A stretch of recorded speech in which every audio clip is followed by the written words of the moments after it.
যারা কথায় কথায় ডিভোর্স বা তালাকের চিন্তা করেন, ভিডিওটি তাদের জন্য।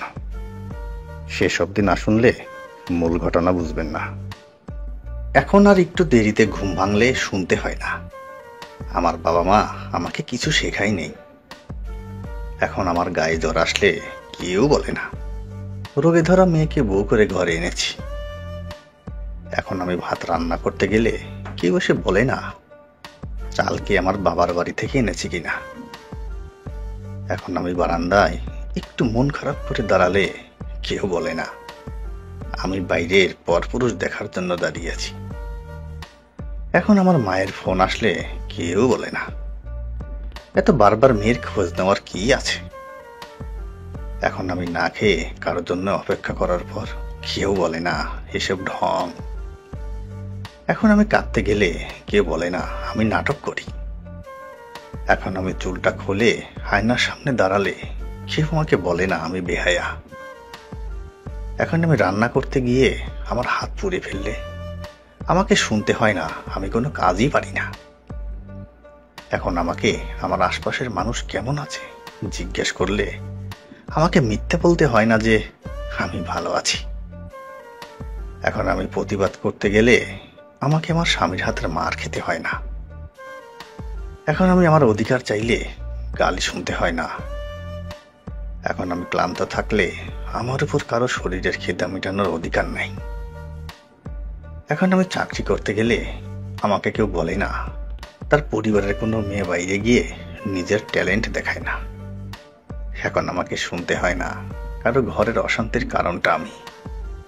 এখন আমাকে কোনো বিয়ের অনুষ্ঠানে গিয়ে কেউ ওইখানের বউকে উদ্দেশ্য করে দেখায় না আমার বাপের বাড়ি থেকে আমাকে ভরি ভরি গয়না দেয়নি। এখন আমার মা অসুস্থ হলেও আমাকে দুদিন যাবৎ কাউকে বুঝিয়ে কাকতি মনিতে করে আমার মাকে দেখতে আসতে হয় না।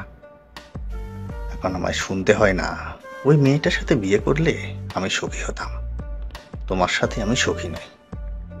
তবে হ্যাঁ, আমাকে এখন অন্য কিছু শুনতে হয়, আমি ভালো না তাই আমি সংসার করতে পারিনি, দোষটা আমারই। আরো কিছুদিন নাকি আমার সহ্য করা দরকার ছিল। আমি এখন দুশ্চরিত্র একটা মেয়ে। অনেক সিঙ্গেল ছেলে আমাকে দেখে বলে ডিভোর্সি মাল, একটু পটালেই পাওয়া যাবে। আমার আত্মীয় স্বজন আমার বাবা মাকে বলে তোমাদের আল্লাদের মেয়ে খারাপ হয়েছে। বন্ধু বান্ধব বলে মা তোর সাথে মিশতে মানা করেছে, তুই ডিভোর্সি।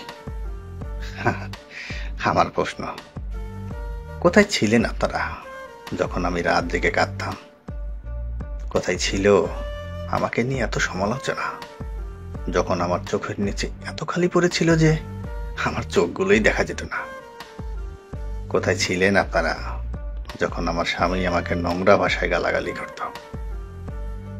কোথায় ছিল আপনাদের সম্মান যখন আমাকে আমার বাবা মাকে প্রতি মুহূর্তে অপমান করা হতো? কোথায় ছিল আমার বন্ধু বান্ধবদের চিন্তা যখন আমার বিয়ের পিড়িতে আমার শ্বশুর শাশুড়ি আমার বাবা মাকে অপমান করেছিল? তারা তখন ওই মুহূর্তে সেলফি তোলায় ব্যস্ত ছিল। কোথায় ছিল সবার এই বিবেক যখন আমি শরীরের ব্যথায় কাঁদতে কাঁদতে ক্লান্ত হয়ে ঘুমিয়ে পড়তাম? সত্যি করে বলুন তো, কেউ কি ছিলেন? সংসার ছেড়েছি, অন্যায় করেছি, আর যেগুলো আমার সাথে হচ্ছিল সেগুলো কি ন্যায় হচ্ছিল?